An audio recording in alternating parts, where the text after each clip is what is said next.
आप सभी। मैं आशा करती हूँ आप सभी लोग स्वस्थ एवं प्रसन्न होंगे।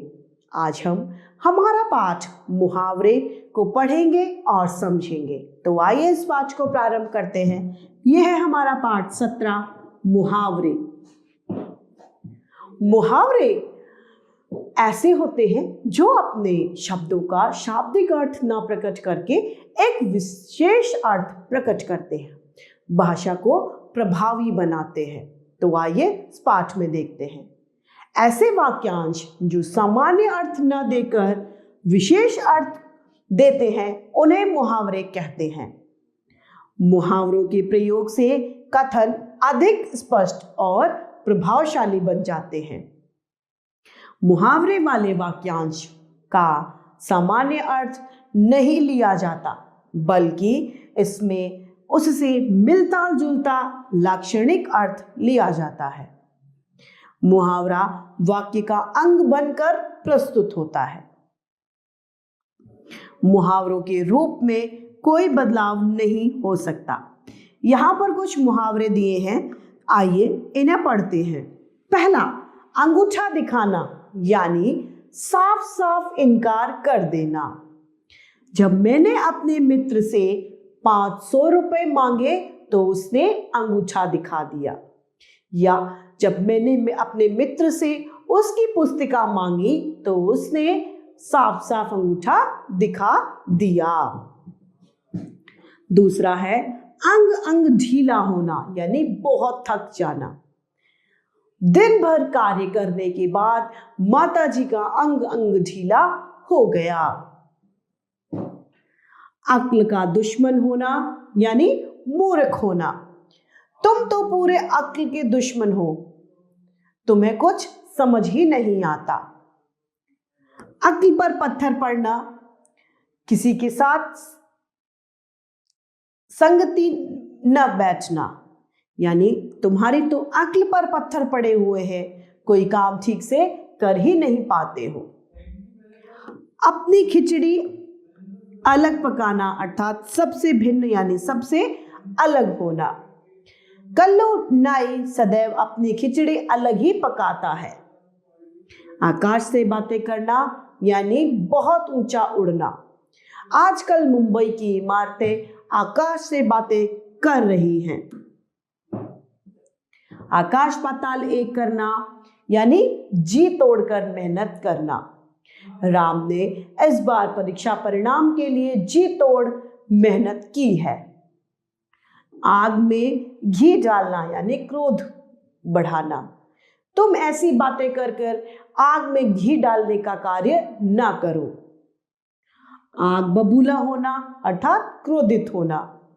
राम का परिणाम देखकर, परीक्षा परिणाम देखकर पिताजी आग बबूला हो गए।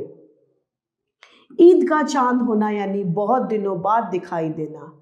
कक्षा में राम के द्वारा इतने दिनों बाद जाने पर अध्यापक ने कहा, राम तुम तो ईद के चांद हो रहे हो। उल्टी गंगा बहाना, यानी रीति के विरुद्ध कार्य करना।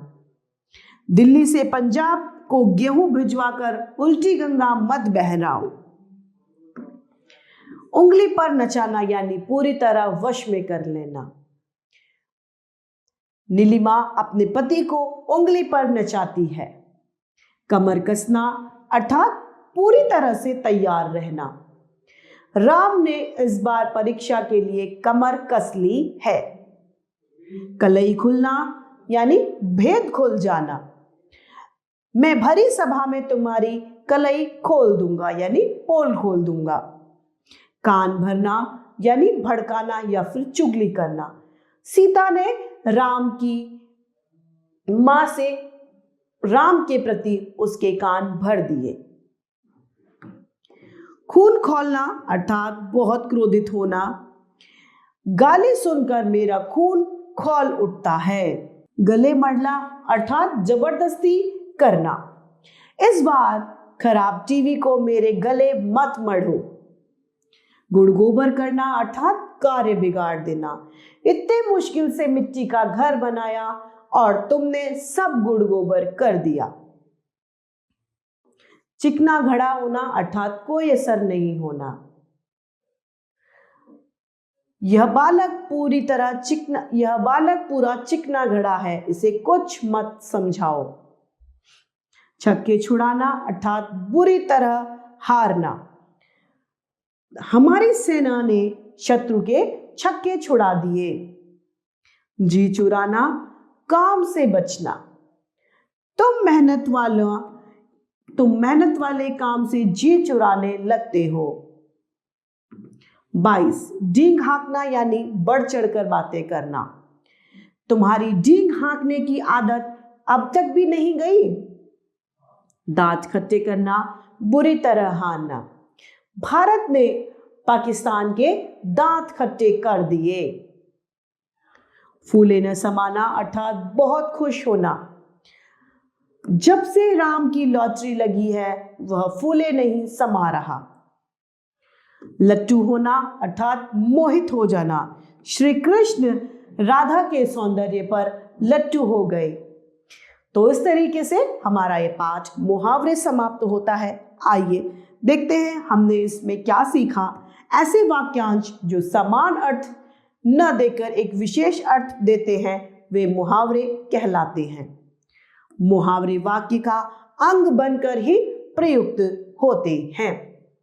इस तरीके से हमारा यह पाठ मुहावरे समाप्त होता है। मैं आशा करती हूँ आप सभी लोगों को यह पाठ भली भांति रूप से समझ में आया होगा। आज के लिए इतना ही, फिर मिलते हैं। धन्यवाद।